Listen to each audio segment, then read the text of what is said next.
Ben Murat İlhan, 1975 Karaman doğumluyum. Tekstil mühendisiyim, Ege Üniversitesi mezunuyum. 1996'da Deniz Tekstil'e başladım ve ilk iş yerim ve hala buradayım. 28 yıllık bir tekstil tecrübem var. Buradaki görevim boyaneden sorumlu genel müdür yardımcısıyım. Firmamız tekstil kökenli bir firma. Daha sonra başka alanlarda da yatırımı oldu ve bir grup şirketi haline geldi. Baltalı Grup olarak biliniyor. Baltalı Grup bünyesinde Hürsan Tekstil, Deniz Tekstil, tekstil iştirakleri ve inşaat, enerji üzerine de yatırımlarımız var. 1994 yılında Deniz Tekstil kuruldu. Ben de 1996'da buraya başladım. Buranın diğer Hürsan'dan farkı, biz burada örgü üzerine çalışmalar yapıyoruz. Örgünün entegre bir şekilde iplikten son aşamaya kadar proseslerini gerçekleştiriyoruz.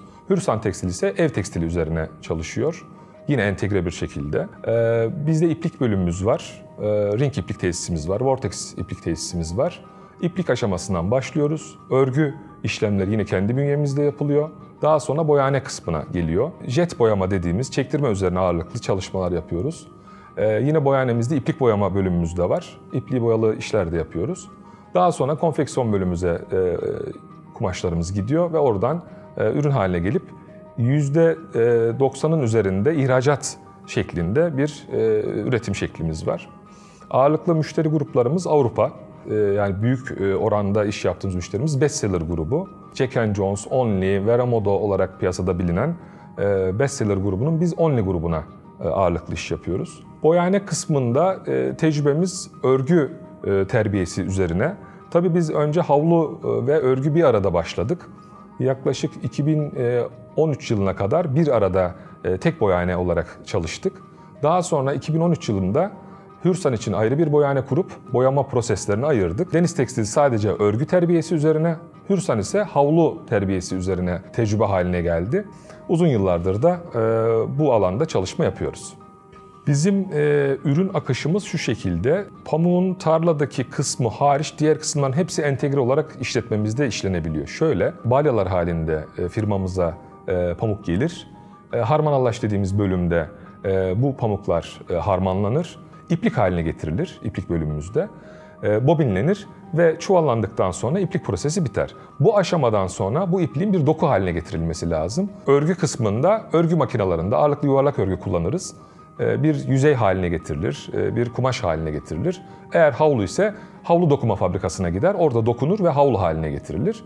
Daha sonra bu ham kumaş haline getirdikten sonra terbiye prosesi için boyahane kısmına gelir. Terbiye prosesine geldiğinde de ön işlemleri yapılıp boyaması yapılır, yıkaması yapılır ve finish dediğimiz kurutma ve yumuşatma işlemleri yapıldıktan sonra, eğer örgü ise çekmezlik gibi özel işlemler de yapılır. Bazı şardon gibi mekanik, fiziksel işlemlerimiz de var. Bunlar da yapıldıktan sonra yine kalite kontrolleri yapılıp top haline getirip konfeksiyonun kullanılabileceği hale getirmiş oluyoruz kumaşımızı. Konfeksiyon bu aşamada kumaşlar alır, bir kesim işlemine tabi tuttuktan sonra yapılan kalıplara göre nihai ürün olan ağırlıklı yaptığımız örneğin bir tişört işlemine doğru devam eder. Burada da kesim, dikim, paket ve kalite kontrolden sonra koli işlemi ve ihracata sevkiyat olur. Bu havlu bölümünde ise yine otomatik dikim makineleriyle havluların kenarları dikilir. Yine konfeksiyon süreçleri tamamlanıp paketlenip kolilenip ihracatı gerçekleştirilir. 28 yıl gerçekten uzun bir süre. Tekstilin birçok dönemine şahit olduk. Geldiğimiz zaman 1996'da özellikle Denizli bölgesi için konuşuyorum, teknoloji seviyesi daha henüz tam ilerlememişti. Belki genel olarak Türkiye'de de öyleydi ama bu bölgede yatırımlar yeni yeni başlamıştı. Dolayısıyla biz bu bölgenin de ilk mühendisleriyiz. Geldiğimiz zamanlarda eski tabirde boyahanede overflow dediğimiz manuel kullanılan, açık sistemli çalışan, ki onun bir öncesi Haspel'dir. Haspel'den overflow'lara yeni geçilmiş bir döneme biz denk geldik. O dönemde geldiğimizde makinelerin işçilerin kontrolünde olduğu, el emeğinin fazlaca olduğu ve bunun da hata ve kalitesizliği beraberinde getirdiği bir dönemle başladık. Zaten de bu noktada bize ihtiyaç vardı. Bunların bir disipline edilmesi, elden geçilmesi lazımdı. Böyle bir dönemde başlayıp dolayısıyla kimyasal maddelerin elle tartıldığı, makinelerin buhar kontrollerinin bile manuel yapıldığı bir dönemi biz gördük. Şimdi bunlar yeni nesil arkadaşlarımıza hayal gibi gelebilir ama bir makineyi ısıtırken manuel açılırdı. Makinenin üzerinden dumanlar çıktığı zaman da kapatılırdı. Böyle bir dönemi biz yaşadık. O aşamada makinenin üzerinde aslında küçük programatörler vardı. Belki Eliar'la ilk tanışmam böyle başlamıştır. Üzerinde TBB-100 cihazlar vardı ama bu cihazlar kesinlikle kullanılmıyordu. Üzerinde süs olarak duruyordu. Dedik biz bunları programlayabilir miyiz? Bununla ilgili Eliar'la irtibata geçtik. Sağ olsunlar bize yardımcı oldular. Öncelikle basit kontrollerle işletmeyi bir otomasyon sürecine soktuk. Bu anlattığım yıllar işte 96-98 arası.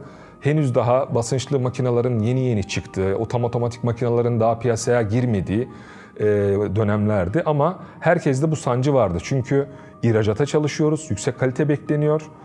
Ama işte boyanelerde tekrarlanabilirlik sağlanamıyor. Niye? El çok fazla giriyor. Havlu boyamacılığında bu tolere edilebiliyordu ama biz yavaş yavaş hedefimizi örgü boyamaya doğru çevirmiştik. Örgü boyamada bu kaldırmıyordu. Çünkü o makineler bunu boyamak için yeterli değildi. Otomasyon yeterli değildi. Bu şekilde biz makinelerimizi revize etmeye, düzenlemeye başladık. Akabinde yeni aldığımız makinelerin hepsini artık otomasyonlu, kontrolörleri daha üst seviyede olan işte TBB 7000 gibi daha üst seviye makinelere çevirdik. Ve yaklaşık bu süreç 2010 yılına kadar böyle bir revizyon yaşadık. Tabii bu süreçte öncelikle boyama makinelerini düzenledik. Akabinde kimyasal dağıtım otomasyonu yeni Türkiye'ye gelmişti. Bunları incelemeye başlamıştık. Fuarlarda inceliyorduk, yapan firmaları geziyorduk. Onlarda tecrübelerini almaya çalışıyorduk. Ve bir yol ayrımında birçok yabancı firmayı da incelememize rağmen, çünkü bu konuda İtalyanlar o dönemde çok etkindi. Fakat Eliar bize o güveni verdi. Biz Eliar'la yol almayı, Eliar'la bu işi yapmayı kafaya koyduk. Ve sağ olsunlar onların ekipleriyle beraber güzel bir çalışmayla tam otomasyona çevirdik. Bunu özellikle belirtiyorum tam otomasyon olmasını. Çünkü dağıtım sistemleri birçok firmada kuruluyor ama tam otomatik kullanılmıyor. Yarı otomatik kullanılıyor. O dönemde Eliar'ın da bize geri beslemesi oydu. %100 online kullanan ender firmalardan birisiydik. Halen de %100 online, hiç el müdahalesi yapmadan sistemleri kullanıyoruz. Bunu yapmaya rekabetin dışında kalır. Bunu yapmayan süreçlerini hızlı yönetemez, maliyetlerine hakim olamaz ve ister istemez zaman içerisinde darboğaza düşecektir. Biz Eliar'ın biraz önce bahsettiğim gibi ilk yaptığı programatörden başlayıp son teknolojisine kadar geldik. Şu anda Eliar'ın biz en yeni versiyon programatörlerini makinelerimizin kontrolünde kullanıyoruz. Dağıtım sistemi olarak RD96 denen çoklu dağıtım sistemi, SLD dedikleri tekli dağıtım sistemi, her iki sistemi de aktif bir şekilde kullanıyoruz. Numune tarafında tekli dağıtım, tek hat dağıtım, üretim tarafında çoklu dağıtımı kullanıyoruz. Hatta biz ilk Deniz Tekstil'de kimyasal dağıtım otomasyonunu bu revizyonu yaptık. Akabinde Hürsan'ın boyanesini kurarken de yine Eliar'dan memnun olduğumuz için aynı sistemi havlu boyanesinde de aynı şekilde kurduk. Dediğim gibi kimyasal dağıtım otomasyonu aktif kullanılıyor. Tuz soda sistemleri aktif bir şekilde kullanılıyor. Ve bunları birbirine bağlayan teleskop, ki bu işin ana beyni, can damarı, teleskopu aktif bir şekilde kullanıyoruz. Kendi ERP yazılımımız olan, ismine UTAP dediğimiz yazılımımızla teleskop yazılımı haberleşiyor. Dolayısıyla bu haberleşme vasıtasıyla da tam otomasyonda online etkin bir şekilde kullanıyoruz. Dönem dönem Eliar'la bu sistemin faydalarını arttırmak adına çalışmalarımız, projelerimiz oldu. Halen de devam ediyor, üzerinde çalışıyoruz. Yani sisteminden çok fazla veri alınabiliyor teleskop sisteminden. Bu alınan verileri yorumlayıp o verilerle sistemi iyileştirme adına bazı yazılımlar üzerinde de çalışmalarımız oluyor. Bir dönemde yine pilot bir işletme olarak Eliar bize gelip detaylı çalışmalar yaptı. Sistemi analiz edip işin sadece boya tarafı değil de kurutma ve tüm süreci nasıl yönetebiliriz üzerinde çalışmalar yaptık. Henüz bitirmedik ama yakın zamanda da bu çalışmaları sonuçlandıracağız. Evet, pandemi döneminde dijitalleşme hayatımızda bir mecburiyet olarak girdi. İlk hayatımıza giren şey uzaktan yaptığımız toplantılar, Zoom. İşte Microsoft'un Teams'i. Ve halen aktif kullanıyoruz. Yani o dönemden belki en büyük miras belki bu dijital süreçti. Ancak tek başına yetmiyor. Yani hala fiziki olarak müşterilerimizle toplantılar yapıyoruz, fuarlara gidiyoruz, fuarlarda ürünlerimizi tanıtıyoruz.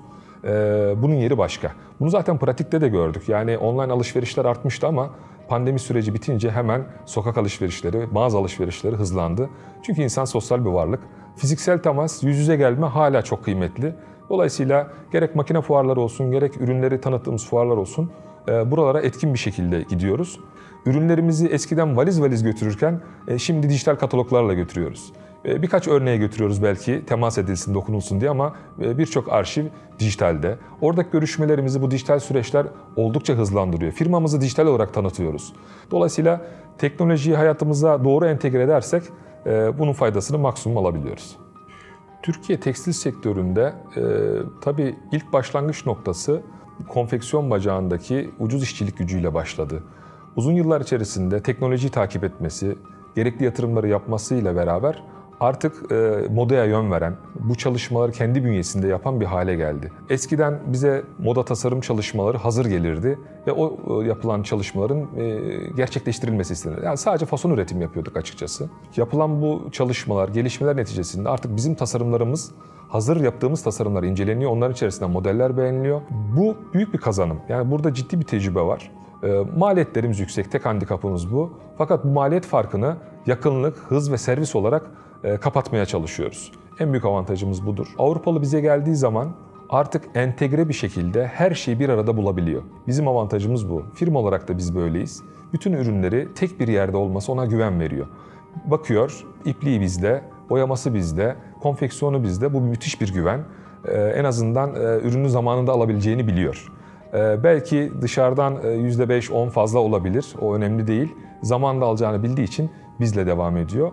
Bu sadece bizim firmamız için değil, Türkiye'de birçok firma için geçerli. Sadece uzun termin süreleri olan, fiyat odaklı olan siparişleri kaçırıyoruz tabii ki Uzak Doğu'ya. Bu siparişler de bize son zamanlarda lazım ama maalesef şu anda bunlar bizde değil. Ancak pandemi döneminde bunu çok iyi yaşadık. Kısa terminli işlerde siparişler bize yöneldi. Hatta pandemiden çıkışımız inanılmazdı. Müthiş bir sipariş akışı oldu bize. Onun üzerine yatırımlar yaptık. Boyanemizi biz büyüttük, iplik yatırımı yaptık. Şu dönemler birazcık sıkıntılı geçse de tekrar ibrenin bize döneceğini biz biliyoruz. Bu işi biz iyi biliyoruz.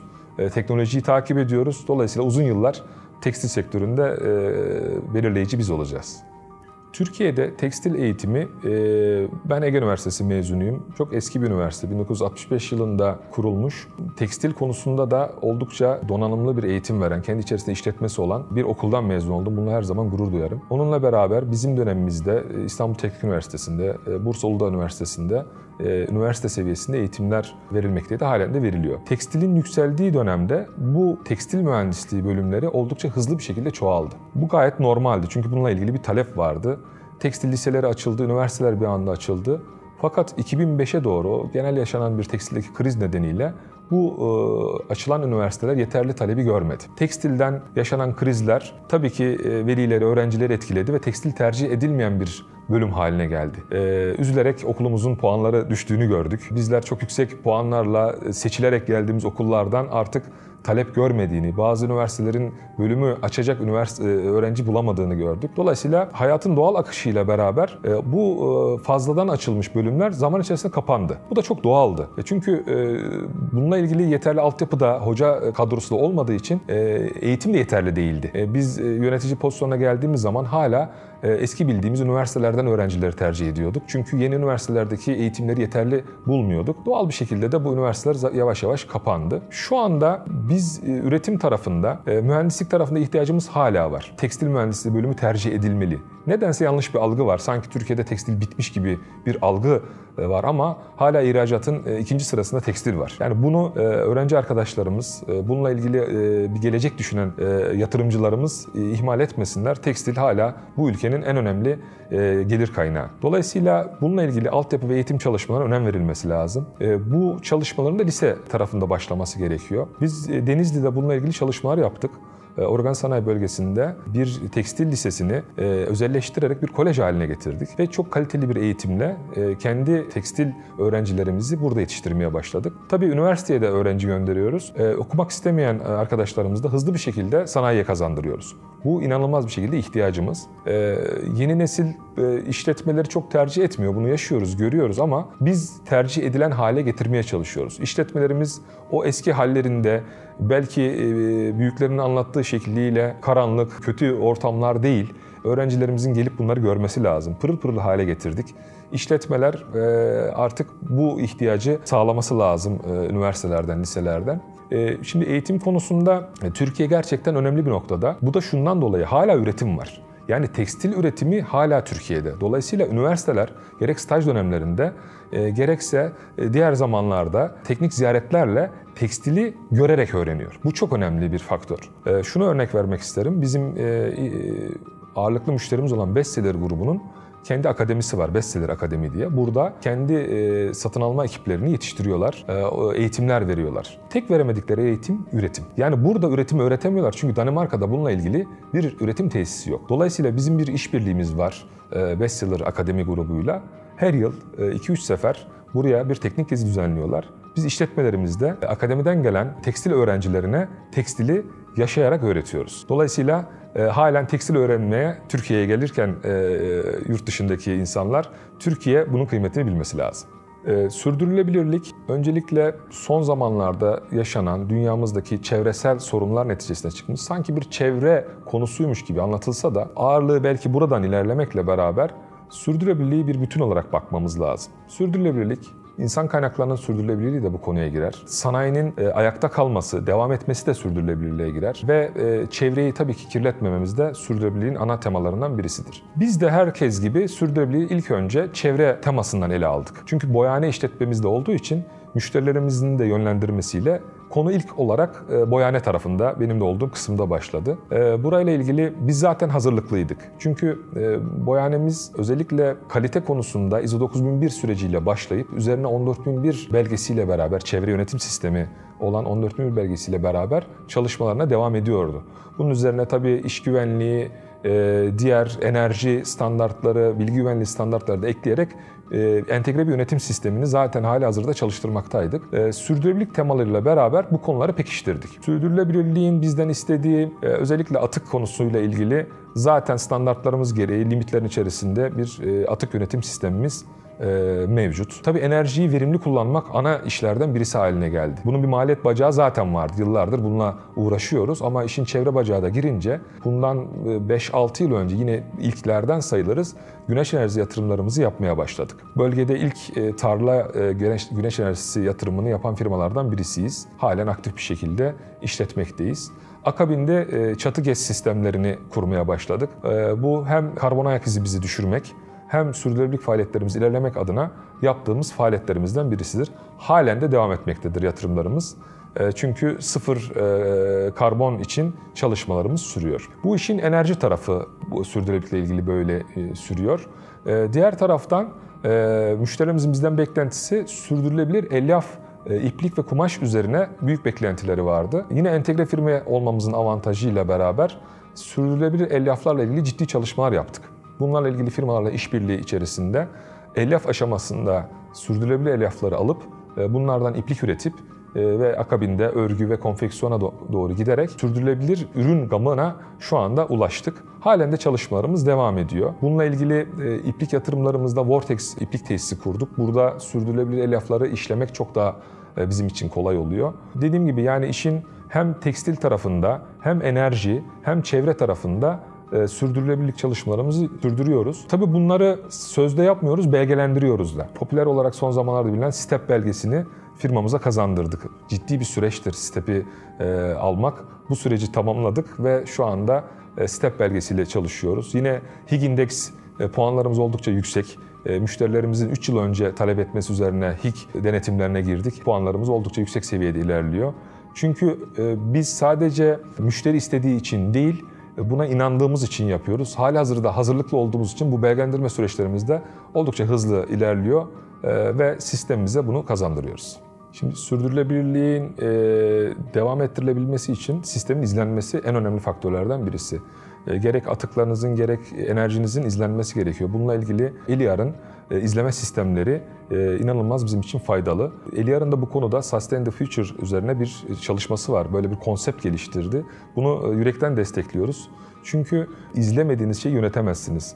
Eliar bu konuda büyük yardımcımız. Sistemi izleyerek, atıklarımızı, enerjimizi izleyerek sürdürülebilirlik faaliyetlerimizi gerçekten sürdürülebilir hale getiriyoruz. Eliar'ın dijital fabrika uygulamasını uzun zamandır gerek fuarlarda gerek yüz yüze geldiğimizde konuşuyoruz. Tamamıyla desteklediğimiz de bir proje, üzerinde kafa yorduğumuz, fikirlerimizi ilettiğimiz de bir proje.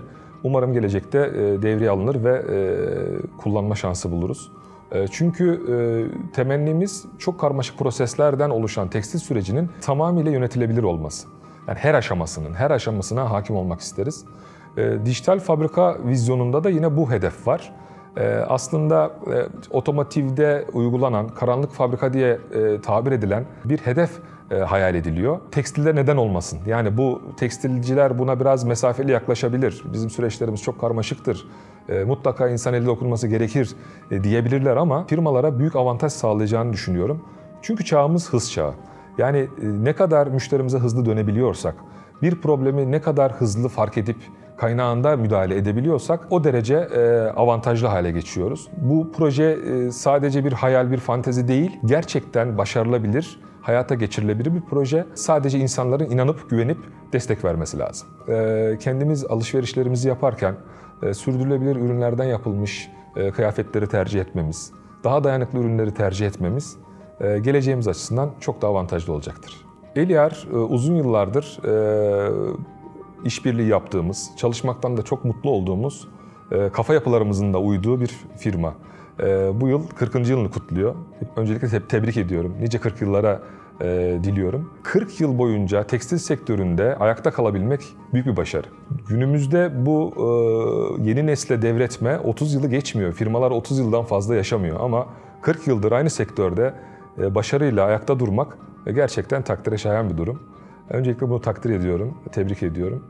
Gelecekte de Eliar'la çalışmalarımızın süreceğine inanıyorum. Çünkü biz Eliar'ı gerçekten sistemlerine, mantalitesine inandığımız için tercih ettik. Döneminde rakip olan bir sürü yurt dışı firması olmasına rağmen Eliar'ı tercih ettik. Hatta yeni kurduğumuz yatırımlarda da tercih etmeye devam ediyoruz. Bu 40 yıl bir tesadüf değil, bir başarının sonucu. Devamını dilerim.